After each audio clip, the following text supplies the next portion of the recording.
भगवान कृष्ण की इस कथा को जो पढ़ेगा उसे 84 लाख योनियों से मुक्ति मिल जाएगी। एक बार की बात है कि यशोदा मैया प्रभु श्री कृष्ण के उलाहनों से तंग आ गई और छड़ी लेकर श्री कृष्ण की ओर दौड़ी। जब प्रभु ने अपनी मैया को क्रोध में देखा तो वह अपना बचाव करने के लिए भागने लगे। भागते भागते श्री कृष्ण एक कुम्हार के पास पहुँचे। कुम्हार तो अपने मिट्टी के घड़े बनाने में व्यस्त था, लेकिन जैसे ही कुम्हार ने श्री कृष्ण को देखा तो वह बहुत प्रसन्न हुआ। कुम्हार जानता था कि श्री कृष्ण साक्षात परमेश्वर है। तब प्रभु ने कुम्हार से कहा कि कुम्हार जी, आज मेरी मैया मुझ पर बहुत क्रोधित है।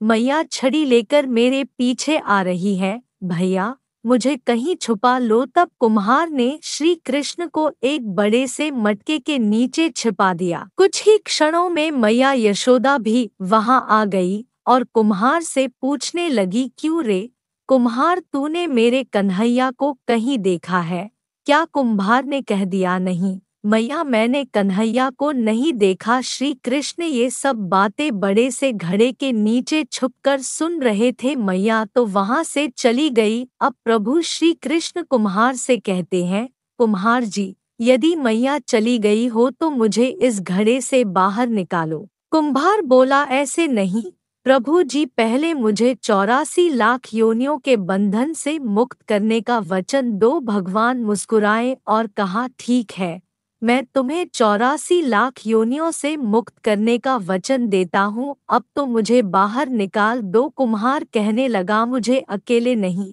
प्रभु जी, मेरे परिवार के सभी लोगों को भी 84 लाख योनियों के बंधन से मुक्त करने का वचन दोगे तो मैं आपको इस घड़े से बाहर निकालूंगा।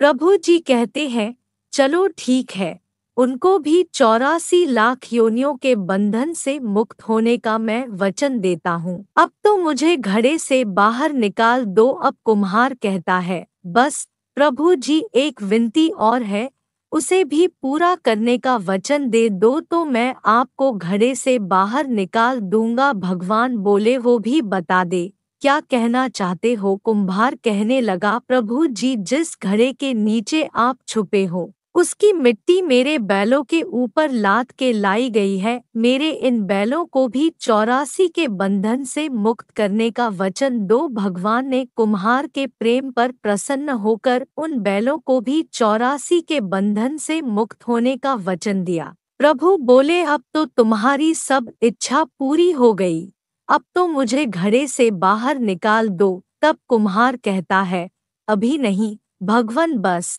एक अंतिम इच्छा और है, उसे भी पूरा कर दीजिए। और वो ये है, जो भी प्राणी हम दोनों के बीच के इस संवाद को सुनेगा उसे भी आप 84 लाख योनियों के बंधन से मुक्त करोगे। बस यह वचन दे दो तो मैं आपको इस घड़े से बाहर निकाल दूंगा।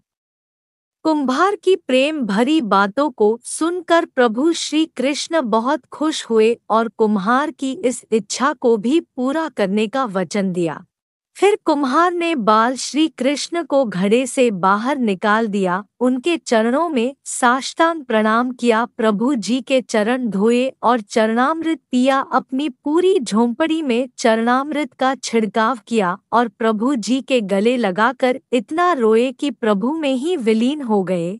जरा सोच करके देखिए, जो बाल श्री कृष्ण 7 कोस लंबे चौड़े गोवर्धन पर्वत को अपनी इकनी अंगुली पर उठा सकते हैं, तो क्या वो एक घड़ा नहीं उठा सकते थे? लेकिन बिना प्रेम रीझे नहीं। नटवर नंद किशोर कोई कितने भी यज्ञ करे, अनुष्ठान करे, कितना भी दान करे, चाहे कितनी भी भक्ति करे, लेकिन जब तक मन में प्राणी मात्र के लिए प्रेम नहीं होगा, प्रभु श्री कृष्ण मिल नहीं सकते। राधे राधे, जय श्री कृष्णा। ऐसी ही वीडियो के लिए चैनल को सब्सक्राइब करें, रोजाना मिलेगी नई जानकारी।